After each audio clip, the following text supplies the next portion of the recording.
எல்லாருக்கும் வணக்கம். இது சித்தரத்தை அப்படிங்கிற ஒரு மூலிகை.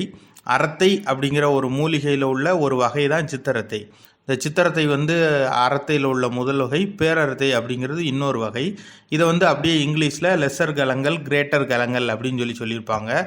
இதனுடைய மருத்துவ குணங்களை பற்றி பார்க்கலாம். இது பொதுவாக ரொம்ப சூடான பிரதேசங்களில், அதாவது ரொம்ப வெயில் இருக்கக்கூடிய பிரதேசங்களில் தான் அதிகமாக விளையுது. நம்ம நாட்டிலே வடநாட்டில், மத்திய பிரதேசம், உத்தரப்பிரதேசத்தில் விளையுது. அதுபோக சீனாவில் அதிகமாக விளையுது. நம்ம நாட்டில் பயன்படுத்தக்கூடிய சித்தரத்தையில் அதிகப்படியாக சீனாவிலேருந்து வரவழைக்கப்படுறது தான், சீனாவிலேருந்து இறக்குமதி ஆகக்கூடிய பொருள் தான்.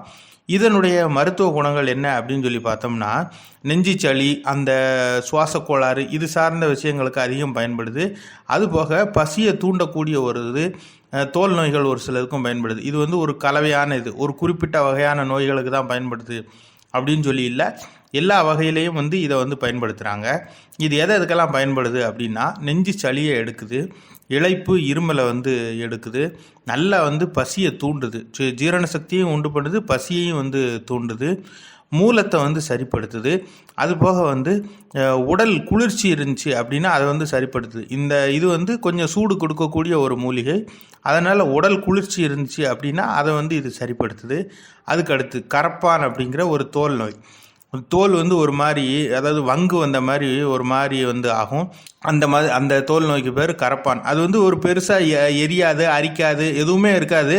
ஆனால் தோலோட தன்மை, தோலுடைய அப்பியரன்ஸ் மட்டும் கொஞ்சம் வித்தியாசமாக இருக்கும். அந்த கரப்பான் அப்படிங்கிற நோய் நிறையா பேர் அது ஒரு நோய் அப்படின்னே கண்டுக்கிறது இல்லை, சும்மா தோல் என்னதோ இருக்குடா அப்படின்னு சொல்லிட்டு விட்டுருவாங்க.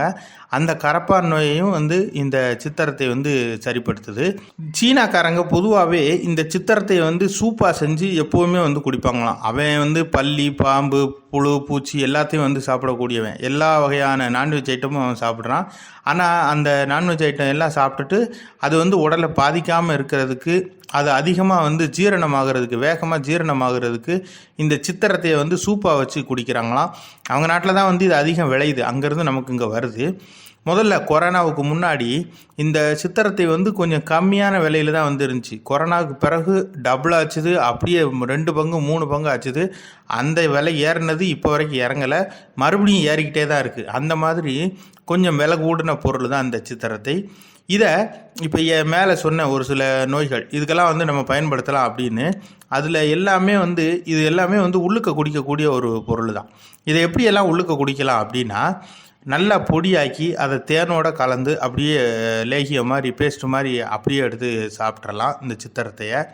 அதுக்கு அடுத்து வெந்நீரில் போட்டு ஊற வச்சு ஊறல் கஷாயம் எடுக்கணும். அதாவது வெந்நீரில் சித்தரத்தையை நச்சு போட்டு ஊற வச்சு ஊறல் கஷாயம் எடுத்து, அந்த ஊறல் கஷாயத்தை கூட தேனை சேர்த்து சாப்பிடலாம். இதுக்கு முக்கியமாக தேன் சேர்த்து சாப்பிடணும், அதுதான் சிறப்பாக இருக்கக்கூடியது. இன்னும் ஒரு சில வகைகளுக்கு, அதாவது இந்த இருமல் மாதிரியான நோய்களுக்கெல்லாம் வெறுமனே சித்திரத்தையை எடுத்து அப்படியே வாயில் வச்சு கடிச்சிக்கிட்டு அந்த சாறை இறக்கிக்கிட்டே இருக்கலாம். அதுவும் இருமலை சரிப்படுத்துது. அதுக்கு அடுத்து பொதுவாகவே இந்த சித்திரத்தை பித்தம் இருக்கக்கூடிய ஒரு பொருள். பித்தம் இருக்கும், பித்தத்தை தூண்டுது.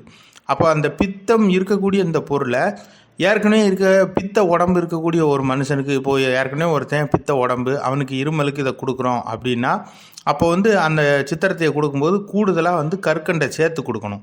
அப்படின்னா தான் இது பித்தத்தை மறுபடியும் கூட்டாமல் இருக்குமா.